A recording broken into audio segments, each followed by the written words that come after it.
You're going through the process of going, I want, I like, I desire this. And so now the brain is going to start working on, how can I make that happen? How can I get what I want?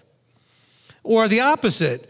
I don't like, I don't want, I have no interest in. Now we're going to think about, how can I avoid, how can I assure that I don't end up having to deal with this? Now, this is not a bad thing if we control what thoughts we're doing desires to. If you stop right now and look at your life, you will realize that you are exactly where you're supposed to be based on all the things that you've done and your choices. You brought yourself to where you are right now. I'm not saying Yahweh had nothing to do with it. I'm saying is that you are the end result. Right now, you are in the end result of all of the thoughts, desires, and actions, habits, etc., have led you to this place. The great news is if you change all of those things, starting with the thoughts and desires and actions and habits, you could end up in a very different place next year. But are you seeking the truth, or are you seeking somehow to convince yourself that what you believe to be truth, because it's the way you want it to be, is truth, even if it's not? I mean, I hate to quote from the movie, but you know what? Can you handle the truth? Because a lot of you can't handle the truth. As a matter of fact, if we're going to call the truth the Word, the Torah, and Yeshua, and it talks about to rightly handle the Word or rightly handle the truth, are you handling Yeshua? Are you handling the Word? Are you handling the Torah correctly? So it's not that they didn't have the information. They didn't have the relationship with the information and the giver of the information. He says, my people, he says, they have not known or had a relationship with the way of Yahweh, the right ruling of their Elohim.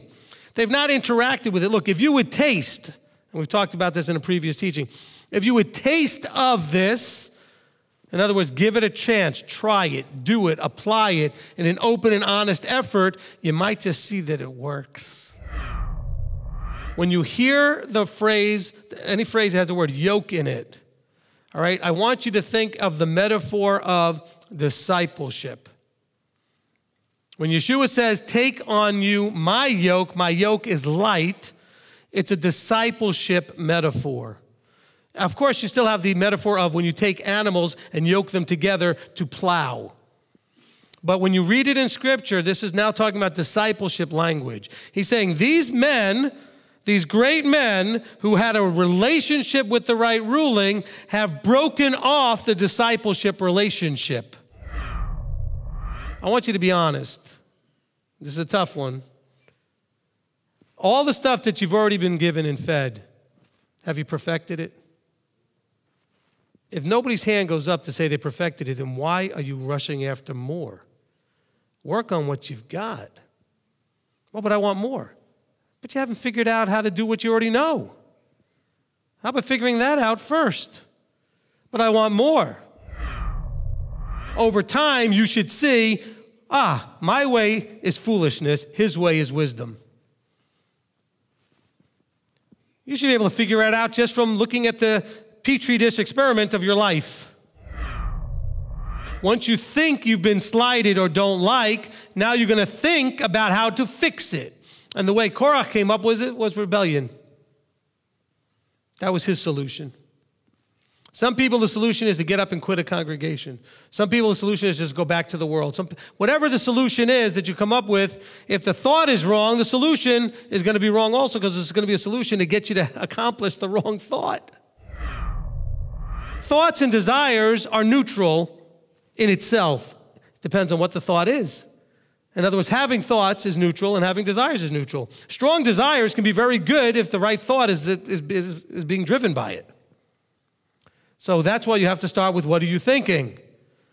If your thought is right, man, pile up all that good desire behind it, and then it'll happen.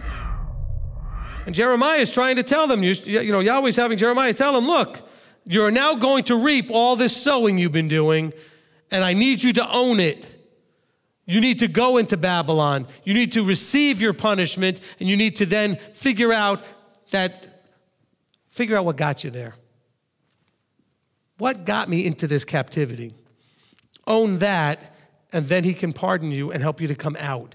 Because then your desire can shift to, okay, Abba, I'm listening now. I want to get this right. You shift that desire so that it's focused on him. We are not designed, for some reason, it's just not our natural default to take correction. Because we're trying to deal with this self-willed, this independent thinking, me. Well, I don't like correction. Therefore, I have to be mad at the one doing the correction. Deuteronomy, again, we're back to 8:2 and 3 and 4, where it says that Yahweh chastises or corrects all who he loves like a father corrects a son. Well, we don't like correction. But aren't we told about those who would embrace correction will then understand and receive the peace and the joy that is the fruit that comes from the correction? What is he saying, foolish people without heart? He's saying, you foolish people, have not put enough desire or heart behind doing the right things. Your heart fainted to do what's right. It was rushing to do what was wrong. So he's not saying that they don't have a heart, that they're heartless people. He said, you are people without enough heart, desire to do the right things. You're weak in your desire to do what is right.